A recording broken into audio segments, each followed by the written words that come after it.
بسم اللہ الرحمن الرحیم۔ باب حد الشرب، نشاور حرام چیز پینے کی حد کا بیان۔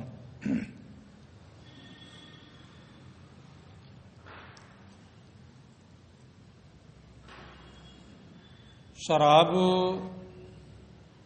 حرام قطعی ہے، اسے ہر کوئی جانتا ہے، اس کا قطرہ قطرہ حرام ہے۔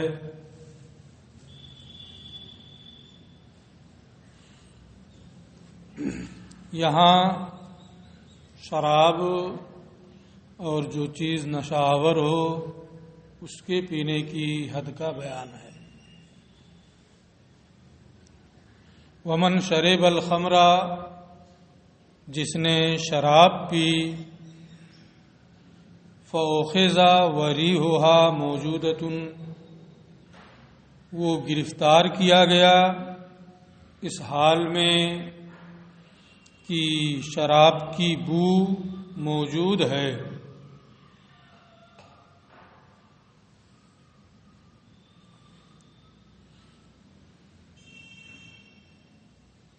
فشہد الشہود علیہ بذالک، پھر گواہوں نے اس کے شراب پینے کی گواہی دی۔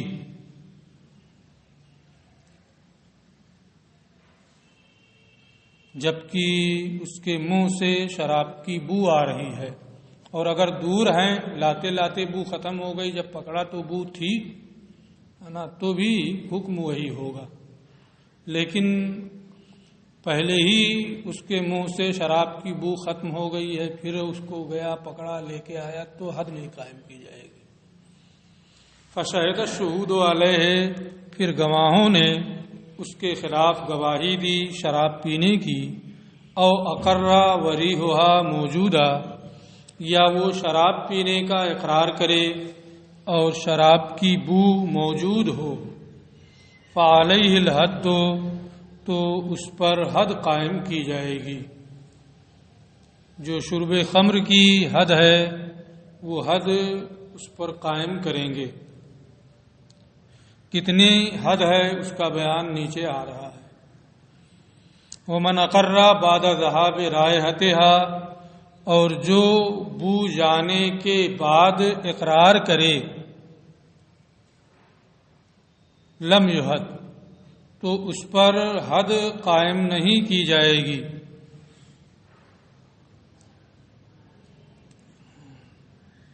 رائحہ کے بو کے موجود ہونے کی شرط ہے حد قائم کرنے کے لیے۔ یہ تو شراب میں ہے کہ شراب پیا ایک قطرہ ہی صحیح، تو اس پر حد قائم کی جائے گی جب یہ صورتیں متحقق ہوں۔ ومن سکر من النبیذ، اور جو نبیذ پی کر کے نشے میں آ جائے، منقع وغیرہ پانی میں ڈال کر کے اس میں نشہ آ جائے، پھر اس کو پیے۔ ومن سکر من النبیذ، اور جو نبیذ کو پی کر کے نشے میں آ جائے، حد، تو اس پر حد قائم کی جائے گی۔ حضرت عمر رضی اللہ تعالی عنہ نے ایک اعرابی کو نبیذ پینے کی بنیاد پر اس پر حد قائم کیا، کیونکہ وہ نشے میں آ گیا تھا۔ نشے کا کیا مطلب ہے، اس میں بھی کچھ وضاحت ہے کہ آدمی یہ نہ سمجھ پائے کہ یہ مرد ہے یہ عورت ہے، زمین ہے آسمان ہے نا، زمین کو آسمان، آسمان کو زمین سمجھے، مرد کو عورت، عورت کو مرد سمجھنے لگے۔ یا ایک تعریف یہ بھی کی جاتی ہے جو زیادہ مشہور ہے کہ جس کے کلام میں اختلاط ہو جائے، ہذیان ہو جائے، اول پھول بکنے لگے۔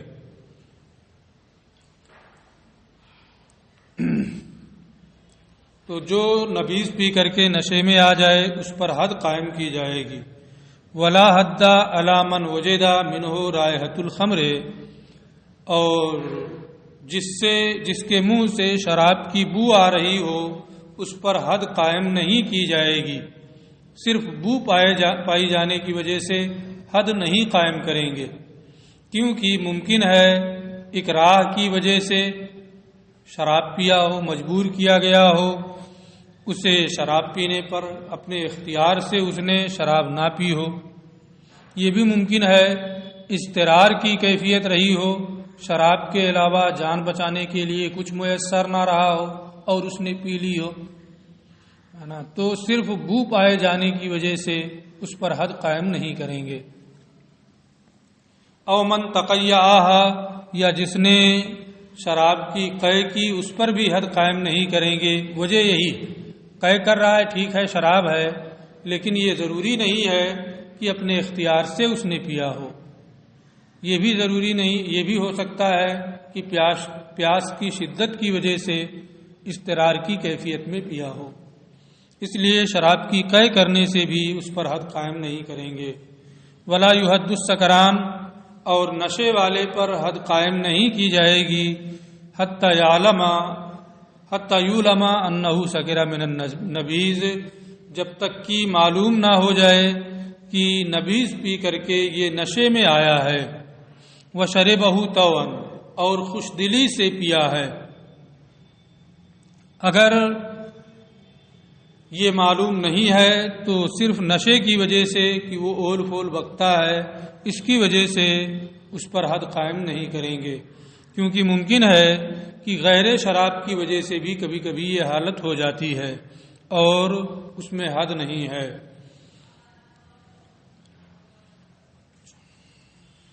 یہ بھی جاننا ضروری ہے کہ اس نے خوش دلی سے اس کو پیا ہے۔ ولا یحد حتی یزول عنہ السکر، اور جب تک نشہ زائل نہ ہو جائے حد نہیں قائم کریں گے۔ جب نشے میں ہے تو ایک نہیں 10 مارو، اس کو کچھ پتہ ہی نہیں چلے گا، ڈانٹنے کا معنی تو حاصل نہیں ہوگا جو توبیخ مقصد ہے، اس لیے جب نشہ ختم ہو جائے گا اس وقت حد قائم کریں گے۔ وحد الخمر والسکر فی الحر 80 صوتا، شراب پینے کی حد اور نشے کی حد 80 کوڑے ہیں۔ 80 صوتا، بدن میں ایک ہی جگہ نہیں ماریں گے، جیسے زنا والے میں بتایا کہ مختلف حصوں پر ماریں گے، چہرے پر، شرمگاہ پر نہیں ماریں گے، وہی حال یہاں بھی ہے۔ یفرق علی بدنہ کما ذکرنا فی الزنا، جسم کے مختلف حصوں پر کوڑے مارے گا، اور جیسا کہ ہم زنا میں اس کو بیان کر چکے ہیں، چہرہ، سر اور شرمگاہ کو چھوڑ کر کے۔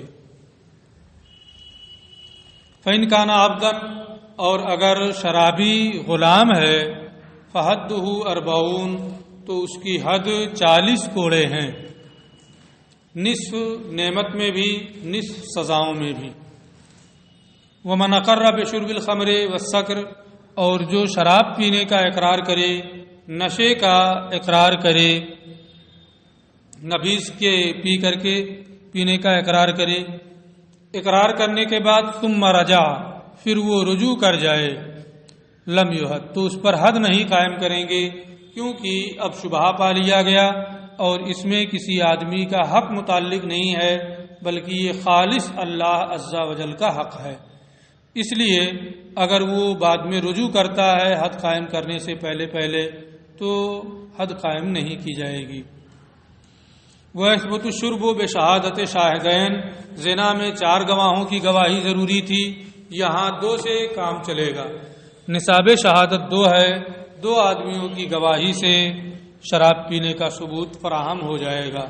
او بے اقراری ہی مرتن واحدہ، زنا میں 4 مرتبہ اقرار کرنا تھا، یہاں 1 مرتبہ بھی اقرار کرنے سے اس کا ثبوت حاصل ہو جائے گا۔ البتہ حدود میں نے شروع ہی میں بتایا ہے کہ عورتوں کی گواہی باب حدود میں معتبر نہیں ہے، 2 آدمیوں کی گواہی چاہیے، یہ نہیں کہ 1 مرد اور 2 عورتیں گواہی دے دیں۔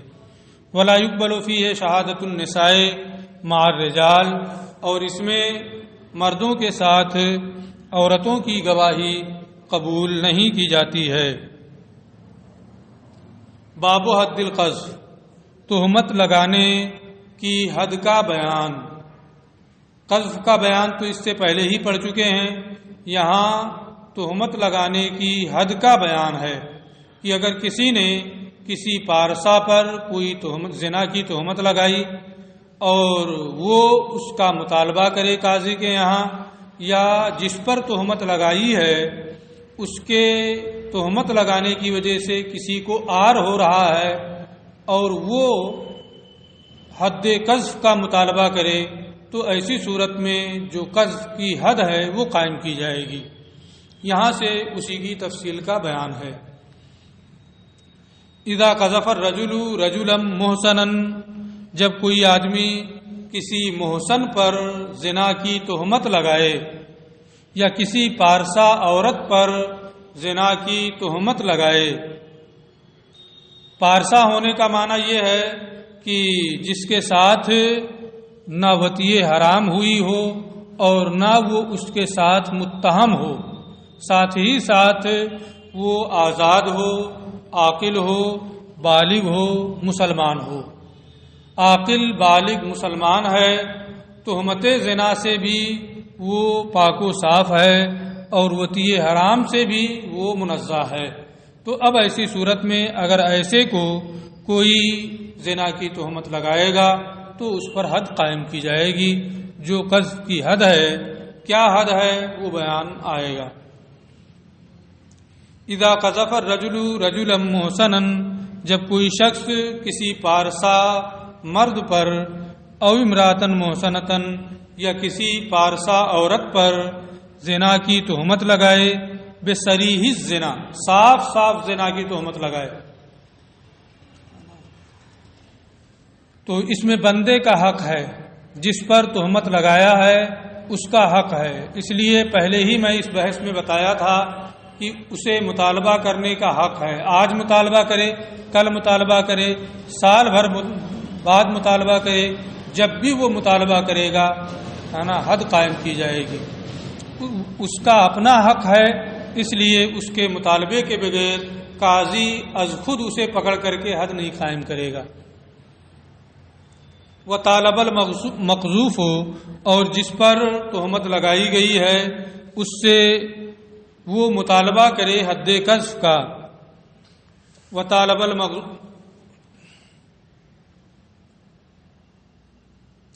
یہاں واو میرے خیال سے اچھا نہیں۔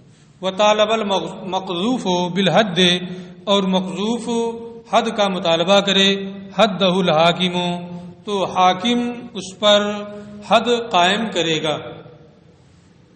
کتنی حد ہے اس کی؟ 80 سوتا، 80 کوڑے مارے جائیں گے۔ ان کان حرن، اگر قاذف تہمت لگانے والا آزاد ہے تو۔ اس میں بھی وہی صورت ہے، یفرق علی اعضائہ، جسم کے مختلف حصوں پر کوڑے مارے جائیں گے۔ یہ نہیں کہ ایک ہی جگہ 80 کوڑے ماریں تاکہ وہ وضو ہی خراب ہو جائے، ہے نا، جسم کے مختلف حصوں پر کوڑے ماریں گے تاکہ وہ تلف کی طرف، ہلاک کی طرف مفضی نہ ہو۔ ولا یجرد من ثیابہ، اس کے کپڑے نہیں اتارے جائیں گے، لیکن یہ بھی نہیں ہے کہ لا کر کے موٹے موٹے کپڑے پہنا دیے جائیں، ہے نا، اور کوڑے مارنے کا کوئی فائدہ ہی نہ سمجھ میں آئے۔ جب وہ بہت زیادہ کپڑا موٹا موٹا پہن لے گا، ایک نہیں 1000 کوڑا مارتے رہو سب کپڑے پر، جسم پر کچھ اثر ہی نہیں ہوگا۔ کپڑے نہ اتارنے کا مطلب یہ ہے کہ جو عام طور کے ایک کپڑا پہنا جاتا ہے وہ نہیں اتارا جائے گا، ہے نا، صدری پہن لیا، جاکٹ پہن لیا، ہے نا، اور اس کے اوپر لحاف لپیٹ لیا، اب مارتے رہو، یہ نہیں چلے گا۔ ولا یجرد من ثیابہ، اور اس کے کپڑے نہیں اتارے جائیں گے، غیر انہ ینزع عنہ الفرو والحش، البتہ اندر کا کوئی اور کپڑا ہے جو زائد کپڑا ہے تو اسے پوستین اور زائد کپڑا اتار لیا جائے گا۔ یہ تو آزاد اگر ہے تو 80 کوڑے ماریں گے۔ وَإِنْ كَانَ عَبْدًا، اور اگر غلام ہے تو پھر تنصیف ہو جائے گی، یعنی اسے 40 کوڑے مارے جائیں گے۔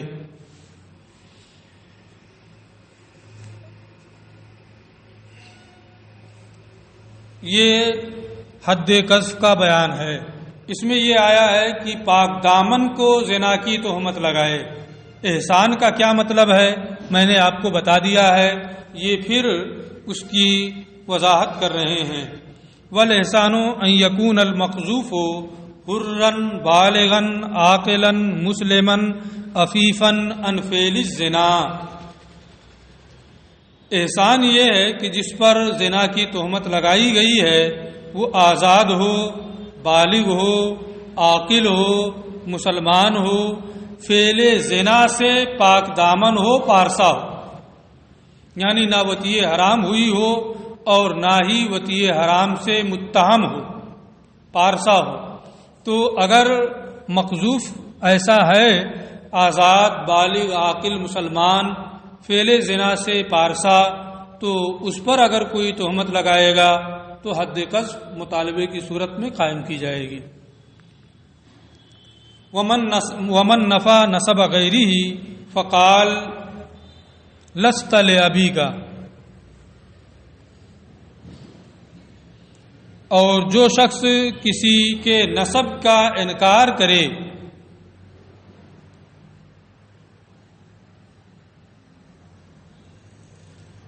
فقال، تو اور وہ یہ کہے لست لأبیک، تو اپنے باپ کا نہیں ہے،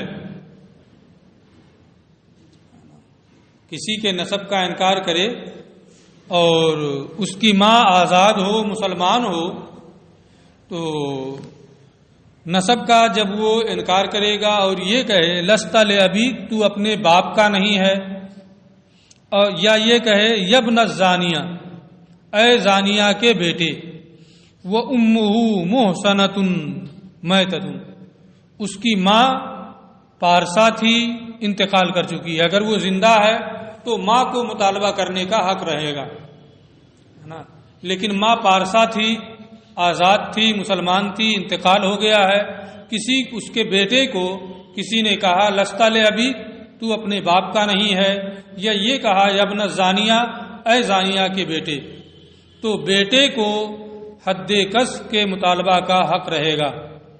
فطالب الابن بحدھا، اور بیٹا اس کے حد کا مطالبہ کرے، حد القاذف، تو تہمت لگانے والے پر حد قائم کی جائے گی، اسے جو حد ہے نا، جو سزا ہے وہ اسے دیں گے۔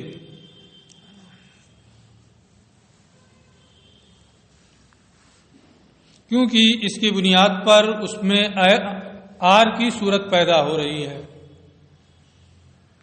اسی کو آگے یہ بتا رہے ہیں ولا یطالب بحد القذف للمیت، اور مرنے والے کے لیے قذف کی حد کا مطالبہ نہیں کرے گا الا مگر من یقول قدح فی نسبہ بقذف، مگر جس کے نسب میں اس کے تہمت لگانے کی وجہ سے آر آئے،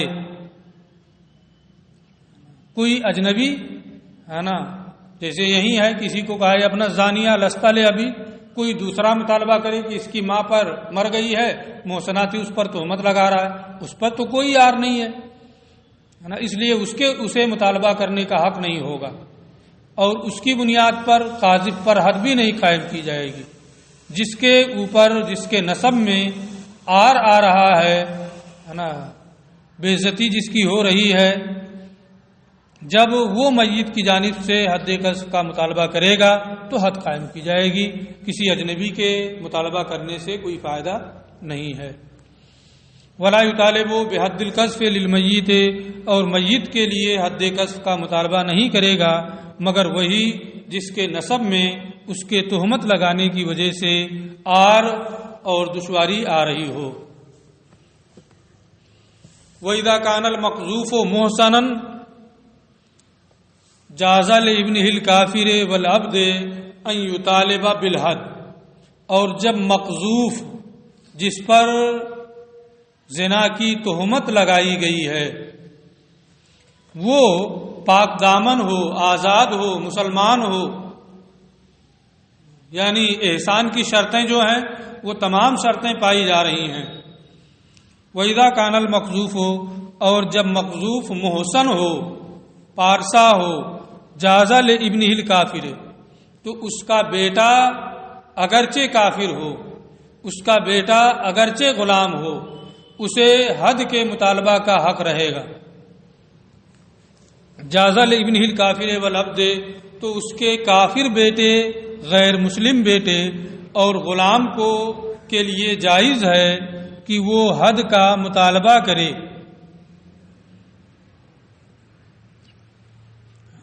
کیونکہ جس پر تہمت لگائی ہے وہ تو محسن ہے، اور جسے حق حاصل ہو رہا ہے مطالبہ کرنے کا، جیسے غیر مسلم ہے یا غلام ہے، یہ تو محسن نہیں ہے۔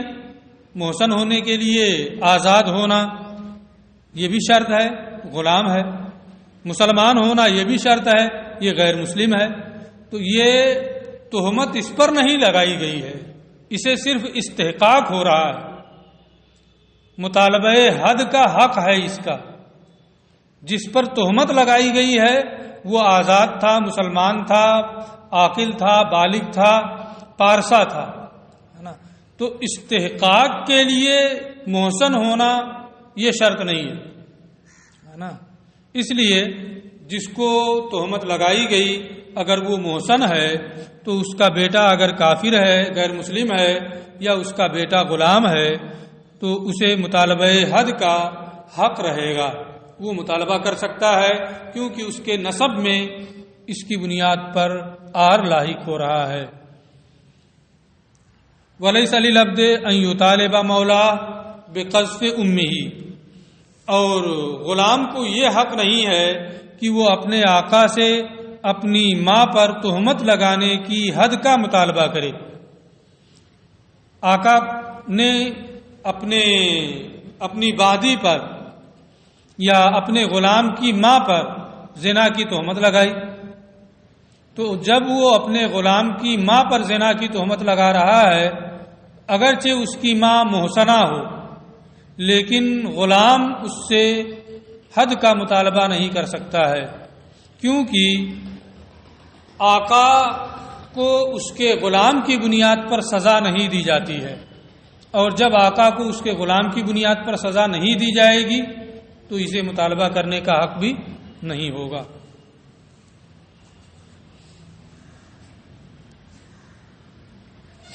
وَلَيْسَ لِلْعَبْدِ، اور غلام کو یہ حق نہیں ہے کہ وہ اپنے آقا سے اپنی ماں پر تہمت لگانے کی حد کا مطالبہ کرے۔ وجہ وہی ہے جو میں ابھی بتا چکا ہوں، اپنی آزاد ماں پر تہمت لگانے کی، اگرچہ اس کی ماں محسنہ رہی ہو، کیونکہ غلام آقا کو اس کے غلام کی بنیاد پر سزا نہیں دی جاتی۔ وہی نقرر بالقذف، شراب میں یہ بیان کیا تھا کہ شراب پیا اور پھر اقرار کیا، اقرار سے رجوع کر لے تو حد ساقط ہو جائے گی۔ کیوں؟ اس لیے کہ وہ خالص حق اللہ ہے۔ لیکن اگر کسی پر زنا کی تہمت لگائی، اقرار کیا کہ میں نے تہمت لگائی ہے، اب حد قائم کرنے کی باری آئی تو رجوع کر گیا، تو حد ساقط نہیں ہوگی، کیونکہ یہ ایک بندے کا حق ہے نا، اور وہ مطالبہ کر رہا ہے، تو یہاں رجوع سے حد ساقط نہیں ہوگی۔ وہی نقرر بالقذف، اور اگر تہمت لگانے کا اقرار کیا، ثم رجع، اور پھر وہ اس سے رجوع کر جائے، لم يقبل رجوعہ، تو اس کا رجوع کرنا یہ قابل قبول نہیں ہوگا۔ ومن قال لعربی، اور جو کسی عربی سے کہے یا نبتی، اے نبتی، یہ سواد عراق میں، شاید ابھی سواد عراق کی بحث آپ لوگوں نے نہیں پڑھی ہے، یا پڑھ لیا ہو، عشر وغیرہ کا بیان پڑھا ہے؟ نہیں، ابھی نہیں پڑھا، شاید رابعہ میں پڑھیں گے۔ حضرت عمر رضی اللہ تعالیٰ عنہ نے سواد عراق پر کیا خراج متعین کیا تھا، یہ ساری بحثیں بعد میں آئیں گی۔ سواد عراق کا علاقہ کیا ہے، وہ کون سی بستی ہے نا، کیوں اسے سواد عراق کہا جاتا ہے، یہ ساری تفصیلات انشاءاللہ آپ رابعہ میں نہیں پڑھیں گے۔ اگر نہیں پڑھیں گے تو آ کر کے پھر مجھ سے پوری جماعت میں سے کوئی بھی پوچھ لے گا کہ آپ نے وعدہ کیا تھا اور آیا نہیں، ہے نا۔ وہ پوری بحث ہے نا انشاءاللہ آپ کے اس میں آئے گی، یہاں ہمیں اس بحث میں نہیں جانا ہے۔ جو چیز آ رہی ہے آج یہ بتانے سے کوئی فائدہ نہیں ہے۔ یہ سواد عراق کے ایک علاقے کے رہنے والے لوگ تھے۔ کچھ لوگ ایسے ہوتے ہیں کہ ان کے نام ہی میں رسوائی کا معنی پایا جاتا ہے. اگرچہ کوئی غلط نہیں ہوتا ہے، لیکن کچھ قومیں ایسی ہوتی ہیں، کچھ افراد ایسے ہوتے ہیں، ان کے رہن سہن کی بنیاد پر ایسا ہوتا ہے کہ اگر ان کی جانب کسی کو منسوب کیا جائے تو لگتا ہے یار بڑا غلط کر رہا ہے، کیوں کیا، مار دھاڑ کی نوبت آ جاتی. یہی حال ان کا بھی تھا. سواد عراق میں رہنے والے لوگ تھے، ایک تو ان کی زبان اچھی نہیں تھی، ہے نا، اور رہن سہن بھی بڑا گڑبڑ تھا. تو کسی کو اگر کوئی نبتی کہہ دے تو یہ زنا کی تہمت نہیں ہے، اس لیے اس پر قذف کی جو حد ہے وہ نہیں قائم کریں گے. ومن قال لعربی، اور جو کسی عربی سے کہے اے نبتی لم یحد، تو اس پر حد قائم نہیں کی جائے گی، کیونکہ یہ اخلاق و عادات اور طرز تکلم وغیرہ میں تشبیہ ہے.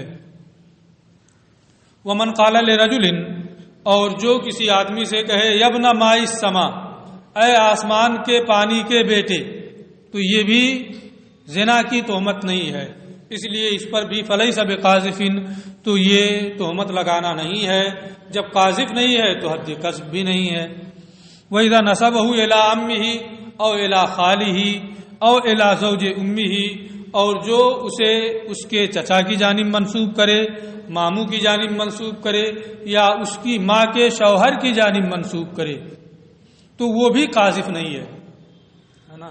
عام طور پہ کیا ہوتا ہے کہ کہہ دیا جاتا ہے چچا کا نام فلاں کا بیٹا ہے نا، ایک نسبت ہوتا ہے نا، بھائی ہے، بھائی کا بیٹا ہے تو اس کی طرف بھی نسبت کر دی جاتی ہے نا. تو یہ زنا کی تہمت لگانا نہیں ہے. ماموں کی طرف بھی نسبت کر دی جاتی ہے، یہ بھی زنا کی تہمت لگانا نہیں ہے. ایک بیٹا ہے، وہ اس کی ماں جو ہے دوسری شادی کی تھی، دوسرے شوہر سے وہ بیٹا ہے، طلاق ہو گئی، انتقال ہو گیا، کچھ بھی ہو گیا، دوسری شادی کر لی، دوسرے شوہر کے نکاح میں ہے، اس شوہر کی جانب اس بیٹے کو منسوب کیا جائے گی فلاں کا بیٹا ہے نا. تو یہ بھی تہمت نہیں ہے نا. یہ چلتا ہے کہ چونکہ اب وہ باپ نہیں رہا، اسی کے ساتھ اس کا رہن سہن ہوتا ہے، لوگ سمجھتے ہیں کہ اسی کا بیٹا ہے، کہہ دیا جاتا ہے اس کا بیٹا ہے، اس لیے یہ بھی تہمت زنا نہیں ہے، اس پر قذف کی حد نہیں لگے گی. فلیس بقاذف، تو یہ قاذف نہیں ہے، اس لیے کہ انہیں مجازن اب کہا جاتا ہے. ومن وطئ وطئا حراما فی غیر ملکہ، اور جو وطئ حرام کرے اپنی ملک کے سوا میں، یعنی کسی دوسرے کی بادی سے وطئ حرام کر لے، یا کیسے بھی وطئ حرام وہ کرے، تو ظاہر سی بات ہے، میں احسان کے بارے میں جو بتا چکا ہوں کہ وطئ حرام نہ کیا ہو، نہ وطئ حرام سے متہم ہو، تب وہ محسن ہوگا، اور اس پر تہمت لگانے کی بنیاد پر کوئی قاذف ہوگا اور حد قذف قائم کریں گے. لیکن جس نے وطئ حرام کی ہے اپنی ملک کے سوا میں، خواہ وہ پورے طور سے اس کی ملک نہ ہو یا من وجہین ہو من وجہین نہ ہو، تو وہ محسن نہیں رہا. جب محسن نہیں رہا، عفت نہیں رہی، پارسائی نہیں رہی، لم یحد قاذف ہو، تو اس پر تہمت لگانے والے پر حد نہیں قائم کی جائے گی. والملاعنۃ بولد، یہ ملاعنہ نہیں، والملاعنۃ بولد، ملاعنہ بھی ہو سکتا ہے، ملاعنہ بھی. والملاعنۃ بولد، جس سے اس کے لڑکے کی بنیاد پر لعان ہوا. شوہر نے یہ کہا کہ یہ میرا لڑکا نہیں ہے، لعان کی بحث آپ پڑھ چکے ہیں. اس مدت میں جس میں تہنیہ مبارکبادی قبول کی جاتی ہے اس میں انکار کیا. یہ ساری تفصیلات ما سبق میں آ چکی ہیں. انکار کیا تو اب لعان کرنا پڑے گا. لعان ہو گیا تو اب اس عورت کو کیا کہیں گے؟ ملاعنہ بولدہا، لڑکے کی بنیاد پر اس سے لعان ہوا ہے. تو وہ متہم ہوئی کہ نہیں ہوئی؟ متہم ہو گئی نا. جب متہم ہو گئی لا یحد قاذف ہوا. عفت باقی رہی، پارسائی ہے، احسان ہے نہیں ہے، اس لیے اس پر تہمت لگانے والے پر حد قائم نہیں کی جائے گی. وَإِنْ كَانَتِ الْمُلَاعَنَةُ بِغَيْرِ وَلَدٍ، اور اگر ویسے ہی زنا کی تہمت کسی پر اپنی بیوی پر لگایا کسی نے، لعان ہوا، تو وہ متہم ہے جب اس نے بھی قسم کھا لی اور کچھ ہے بھی نہیں، لڑکا وغیرہ بھی نہیں، تو زنا کا ثبوت نہیں ہوا۔ جب ثبوت نہیں ہوا تو تہمت بھی نہیں ہوئی، اور جب متہم وہ نہیں ہے تو اگر صرف زنا کی تہمت لگایا، لعان ہو گیا، اور پھر اس پر کوئی زنا کی تہمت لگائے تو اس پر حد قذف قائم کریں گے، وہ پارسا، محسنہ اور عفت دار ہے۔ وَإِنْ كَانَتِ الْمُلَاعَنَةُ بِغَيْرِ وَلَدٍ حُدَّ قَاذِفُهَا، اور اگر لڑکے کے علاوہ سے اس پر اس نے لعان کیا ہے تو اس پر تہمت لگانے والے پر حد قائم کی جائے گی۔